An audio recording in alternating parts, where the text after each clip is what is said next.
Mains special में एक बार फिर से आप सभी का स्वागत है और आज हम यहाँ पर एक टॉपिक डिस्कस करेंगे। भूगोल और कह सकते हैं भारत शासन नीति दोनों से संबंधित यहाँ पे ये टॉपिक है। एक चर्चा का एक रिपोर्ट यहाँ पर आई है जो भारत में खनिज भारत के लिए क्या है, इनकी इंपॉर्टेंस क्या है, इसको लेकर के। और खनिज देखा जाए तो अपने आप में बहुत सारे उत्पादों को बनाने के लिए ज़रूरी हो जाते हैं और इन उत्पादों की कई ऐसे उत्पाद हैं जिनकी प्रचुरता या जो कह सकते हैं कि स्थिति जो है वो कुछ देशों के पास है और या फिर सीमित है, जिसके कारण यहाँ पर देखा जाए तो इनकी इंपॉर्टेंस और भी ज़्यादा बढ़ जाती है। तो ऐसे ही टॉपिक्स का किस तरीके से ये किसी देश की कह सकते हैं कि इकोनॉमिक ग्रोथ को कैसे प्रभावित करते हैं, वैश्विक संबंध कैसे होते हैं, उत्पादगत स्थितियों में यहाँ पर किस तरह सहयोग करते हैं, इनकी स्थिति कैसी है, चुनौतियाँ क्या हैं, इन सभी पहलुओं को लेकर आज यहाँ पर हम विश्लेषण करने वाले हैं। चलिए देखते हैं कि भारत के संदर्भ में ये जो महत्वपूर्ण खनिज हैं क्या हैं। देखा जाए तो हाल ही में यहाँ पर केंद्रीय कोयला खान संसदीय कार्य मंत्री खान मंत्रालय के द्वारा यहाँ पर भारत के लिए महत्वपूर्ण खनिजों पर देश की पहली रिपोर्ट यहाँ पर जारी की गई है। तो एक इम्पॉर्टेंट जो फैक्ट है यहाँ पे आपको ध्यान रखना है, भारत की इस तरह की ये पहली रिपोर्ट है जो उसके महत्वपूर्ण खनिजों से संदर्भित यहाँ पर ये रिपोर्ट जारी की गई है। ठीक है, इसके अलावा इस रिपोर्ट में खनन से संबंधित नीति निर्माण, रणनीतिक योजना, निवेश निर्णयों को लेकर मार्गदर्शक अवसंरचना के रूप में ये काम करेगी और इससे एक मजबूत एवं लचीला यहाँ पर खनन क्षेत्र का निर्माण किया जाएगा। साथ ही सरकार की जो प्रतिबद्धता है नेट जीरो शुद्ध शून्य लक्ष्य की प्राप्ति के बड़े दृष्टिकोण के साथ इस क्षेत्र में हमें काम करना है। इसके साथ साथ इस रिपोर्ट में जो खनिज से संबंधित फैक्ट हैं हम उन पर आते हैं। खनिज क्या होते हैं, तो देखा जाए तो एक तरीके के आपके जमीन कह सकते हैं भूगर्भ में पाए जाने में यहाँ पे एक प्राकृतिक पदार्थ है और ये विशेष और निश्चित रासायनिक संरचना और भौतिक अभिलक्षण यहाँ पर इसमें शामिल होते हैं। इनके जो उपयोग और कह सकते हैं इनकी विशेषताओं के कारण इन्हें हम धात्विक और गैर धात्विक खनिजों में यहाँ पर वर्गीकृत किया जाता है। धात्विक खनिज किसे कहते हैं, ऐसे खनिज जिसमें धातु या धातु के यौगिक यहाँ पर आपको शामिल हो, जैसे कि लोहा हो गया, तांबा हो गया, सोना हो गया, चांदी हो गया। और अधात्विक जो खनिज होते हैं उनमें धातु शामिल नहीं होती, जैसे चूना पत्थर, कोयला, अभ्रक, जिप्सम। महत्वपूर्ण खनिजों की अगर हम यहाँ पर बात करें तो ऐसे खनिज जो आर्थिक विकास और राष्ट्रीय सुरक्षा के लिए आवश्यक हैं और इन खनिजों की उपलब्धता में कमी केवल कुछ भौगोलिक स्थानों में निष्कर्षण प्रसंस्करण के चलते आपूर्ति श्रृंखला में बाधा होने के कारण आपको उत्पन्न होती है। तो ये खनिज से संबंधित कुछ फैक्ट हैं महत्वपूर्ण खनिजों के बारे में हमने देखा। तो देखा जाए तो जो एक इकोनॉमिकल पर्सपेक्टिव की हम बात करते हैं, इकोनॉमिकल इंपॉर्टेंस इनकी बहुत ज़्यादा होती है सप्लाई में यहाँ पर, लेकिन रिस्क आपको बना रहता है। और क्रिटिकली यहाँ पर देखा जाए तो ऐसे मिनरल्स को हम क्रिटिकलिटी ऑफ मिनरल्स की यहाँ पर आपको संज्ञा देते हैं। इकोनॉमिक जो इंपॉर्टेंस यहाँ पर देखा जाए वो डिसरप्शन पोटेंशियल के रूप में होते हैं। Substitutability index, GVA, multiplier score, cross cutting index जैसी चीज़ों के माध्यम से थोड़ा समझने का प्रयास करते हैं।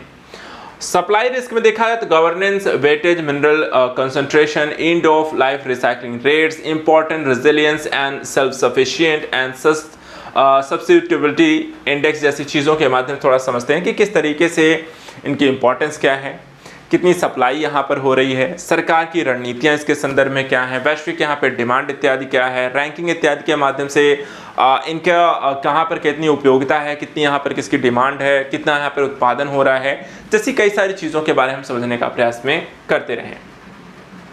बात करें अगर हम महत्वपूर्ण खनिजों की घोषणा की प्रक्रिया के संदर्भ में, तो यहाँ पर देखा जाए ये एक गतिशील यहाँ पर आपको प्रक्रिया है और इसमें देखा जाए तो नई प्रौद्योगिकियों, बाजार की गतिशीलता, भू राजनीतिक विचारों के उभरने के साथ ये और भी ज़्यादा हाल फिलहाल विकसित हुआ है।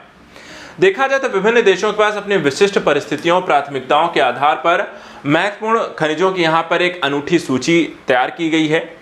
अमेरिका ने राष्ट्रीय सुरक्षा, आर्थिक विकास की भूमिका को ध्यान रखते हुए करीब 50 खनिजों को महत्वपूर्ण यहाँ पर घोषित किया है। वहीं जापान की बात करें तो उन्होंने ऐसे 31 खनिजों को यहाँ पर एक समूह के रूप में अपनी अर्थव्यवस्था का महत्वपूर्ण अंग माना है। यूनाइटेड किंगडम की बात करें तो उन्होंने ऐसे 18 खनिजों को महत्वपूर्ण माना है। यूरोपीय संघ की बात करें तो इन्होंने 34 ऐसे खनिजों को महत्वपूर्ण माना है।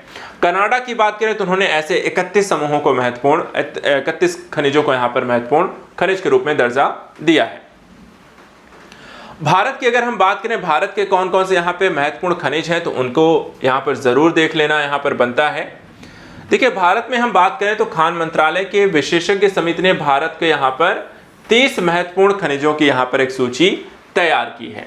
इनमें कौन कौन से हैं, तो antimony, beryllium, bismuth, cobalt, copper, gallium, germanium, graphite, hafnium, indium, lithium, molybdenum, niobium, nickel, PGI, phosphorus, potash, REE, rhenium, silicon, strontium, tantalum, tellurium, tin, titanium, tungsten, vanadium, zirconium, selenium और कैडमियम यहाँ पर आपको आती हैं। खान मंत्रालय ने कहा है कि यहाँ पर इन खनिजों, महत्वपूर्ण खनिजों के लिए एक उत्कृष्टता केंद्र के निर्माण के लिए यहाँ पर समिति ने सिफारिश की है और CECM समय समय पर भारत के लिए महत्वपूर्ण खनिजों की सूची को अद्यतन बनाएगा। उससे संबंधित यहाँ पे खनिज रणनीति को यहाँ पर आपको अधिसूचित भी करता रहेगा। भारत के लिए हम बात करें कि महत्वपूर्ण खनिजों को लेकर के इनका क्या उपयोग है, किन क्षेत्रों में किस तरीके से उपयोग किए जाएंगे, तो सबसे पहले देखिए, भारत के आर्थिक विकास में इनकी एक महत्वपूर्ण भूमिका है। जैसे कि उच्च इलेक्ट्रॉनिक, दूरसंचार, परिवहन, रक्षा उद्योग में ऐसे खनिजों की यहाँ पर लगातार आवश्यकता है। इसके अलावा सौर पैनल, पवन टरबाइन, बैटरी, इलेक्ट्रिक वाहन जैसे हरित प्रौद्योगिकियों के लिए भी इन महत्वपूर्ण खनिजों की आवश्यकता है। इसके अलावा भारत की महत्वपूर्ण घरेलू मांग और दक्षता को देखते हुए इनके माध्यम से रोजगार सृजन, आय सृजन और नवाचार में देखा जाए तो यहाँ पर वृद्धि भी की जा सकती है।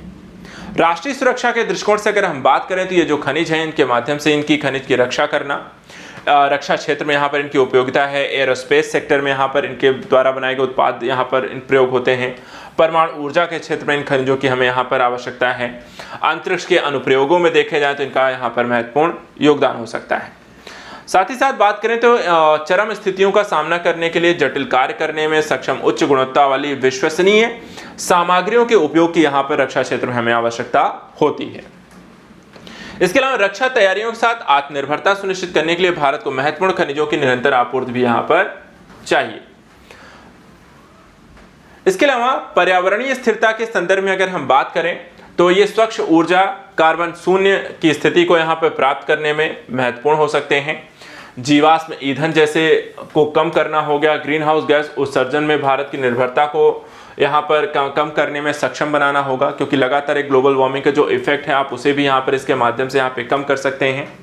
इसके अतिरिक्त अगर देखा जाए तो 2030 से तक 450 यहाँ पे गीगावाट नवीकरणीय ऊर्जा क्षमता को प्राप्त करने की जो प्रतिबद्धता है वो ये खनिज भारत के प्रति इन उद्देश्यों को, या कह सकते हैं कि आप हरित उद्देश्यों को पूरा करने के लिए भी यहाँ पर उतने ही जरूरी हैं।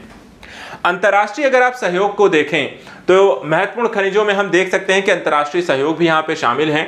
जैसे कि जिन तत्वों की आवश्यकता हमें है, हमारे यहाँ नहीं होता है तो हम उनका आयात करते हैं, उसमें विविधता लाने का प्रयास करते हैं। जैसे कि अंतर्राष्ट्रीय स्तर पर चीन पर जो निर्भरता है उसे कम करना, खनिज सुरक्षा सुनिश्चित करना, लचीलापन को बढ़ाना इत्यादि जैसे कार्यों को यहाँ पे प्राथमिकता दी जा रही है।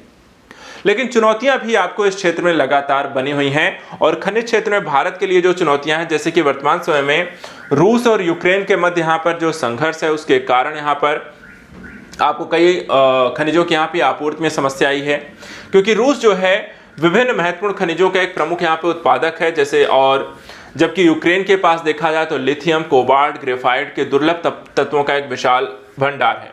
लेकिन इन दोनों ही देशों में युद्ध के कारण खनिज जो आपूर्ति होनी चाहिए उसमें यहाँ पे लगातार आपको बाधा आई है। ये आप यहाँ पे एक सूची इसमें देख सकते हैं अलग अलग तत्वों की, जो कौन से तत्व किस देशों के द्वारा कितनी मात्रा में यहाँ पे उत्पादन किए जा रहे हैं। तो यहाँ पर आप देख सकते हैं जैसे कि लिथियम का जो 100% यहाँ पे जो उत्पादन है वो चाइना, रशिया, आयरलैंड, बेल्जियम जैसे और चिली जैसे देशों के द्वारा किया जा रहा है। कोबाल्ट की बात करें तो इसका भी 100% जो है स्थिति जो है China, Belgium, Netherlands, US, Japan के पास है। निकेल का 100% जो है Sweden, China, Indonesia, Japan, Philippines के पास है। वेनेडियम के 100% जो उत्पादन है वो Kuwait, Germany, south Africa, Brazil, Thailand है। नियोबियम का है Brazil, Australia, Canada, south Africa, Indonesia है। जर्मेनियम की बात करें तो China, south Africa, Australia, France, US है। तो यहाँ पर आप देख सकते हैं कि ये सभी यहाँ पर ऐसे ही 15 ऐसे उत्पादों के नाम दिए गए हैं और परसेंटेज वाइज यहाँ पर किसका कितना यहाँ पर योगदान होता है और कौन कौन से देश यहाँ पर इसमें शामिल है, उनकी पूरी एक यहाँ पर आपको सूची है जिसे आप यहाँ पर देख सकते हैं। इसके अलावा सीमित घरेलू भंडारों की स्थिति में भी भारत के लिए यहाँ पर ये जरूरी है इन महत्वपूर्ण खनिजों की आपूर्ति का होते रहना। भारत के पास देखा जाए तो लिथियम, कोबाल्ट और अन्य दुर्लभ तत्वों के एक सीमित भंडार हैं और अधिकांश खनिजों का आयात यहाँ पर भारत करता है, जिस कारण इसकी आपूर्ति के लिए अन्य देशों पर यहाँ पर बहुत ज्यादा निर्भर है। आयात पर यह निर्भरता मूल्य में उतार चढ़ाव, भू राजनीतिक कारक, आपूर्ति में व्यवधान, भेद्यता इत्यादि यहाँ पर उत्पन्न कर सकती है, जिसकी सही समय पर आपूर्ति ना हो पाए। इसके अलावा भारत की लगातार यहाँ पर देखा जाए जिस तरीके से अर्थव्यवस्था विकसित हो रही है उसके कारण मांग भी बढ़ी है और नवीकरणीय ऊर्जा प्रौद्योगिकियों के निर्माण, इलेक्ट्रिक वाहनों के संक्रमण हेतु बड़ी मात्रा में खनिज जैसे तांबा, मैग्नीज, जस्ता, लिथियम, कोबाल्ट एवं अन्य दुर्लभ तत्वों की यहाँ पर हमें आवश्यकता पड़ी है।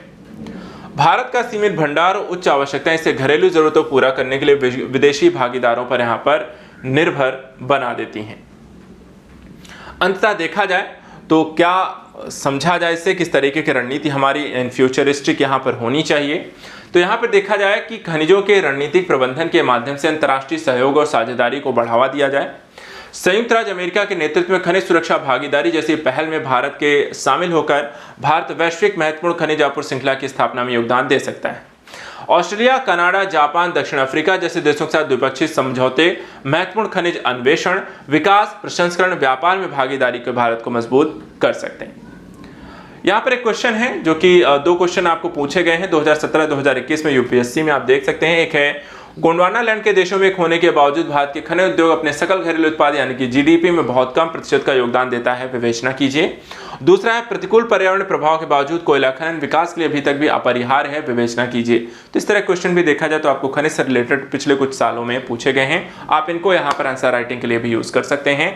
तो आज के लिए इतना ही, मिलते हैं नेक्स्ट सेशन में कुछ और यहाँ पर ऐसे इंपॉर्टेंट टॉपिक को लेकर। Thank you so much and good luck.